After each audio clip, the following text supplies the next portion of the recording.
Hello and welcome to another quarantine edition of the Wind Down Video Blogs. Again, we're recording these for the Facebook Live event. Just choosing to pre-record them just because it's a little bit easier.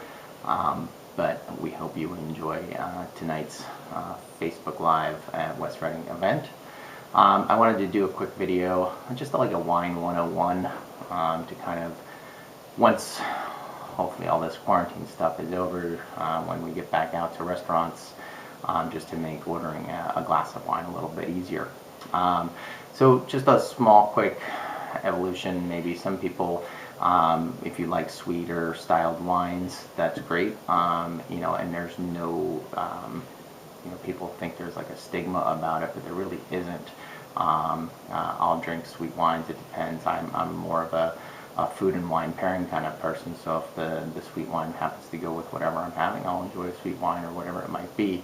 But something like a Moscato, or some people might start off with like Concord, people may have heard of, and maybe a semi-sweet Riesling as well. Again, these are all, and these usually are noted on a wine menu somewhere as being sweet. If not, please ask.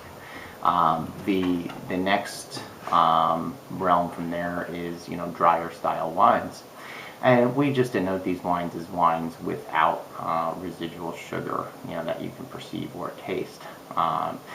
Then it comes down to, what do you like? Do you like more citrus acid forward wines, or do you want more of a fruit forward, less acid wine? And again, these are things that you can ask, or sometimes it's noted on our menu, but again, things you can ask. So if you like things that are more citrus forward, say for example lemon, lime, and grapefruit. Grapefruit's easy. Sauvignon Blanc really exhibits the notes of grapefruit, high acid wine. Lemon, lime, and citrus, those are kind of all over the board. Can be found in like Pinot Grigio or a lot of Italian white varietals. Like a lot of times we'll call wines from the old world, countries that have been making wine for a long time, versus the United States, which has not been making wine for as long.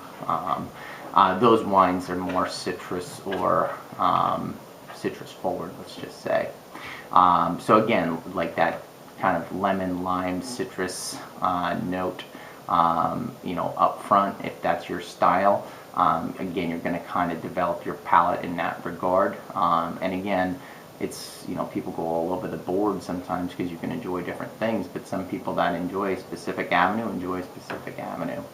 Then there's, wines that have a little bit of a softer side, so they maybe go towards a tropical fruit note. So like some people might perceive it as almost being sweet, but the wine is just showing its fruit more lusciously.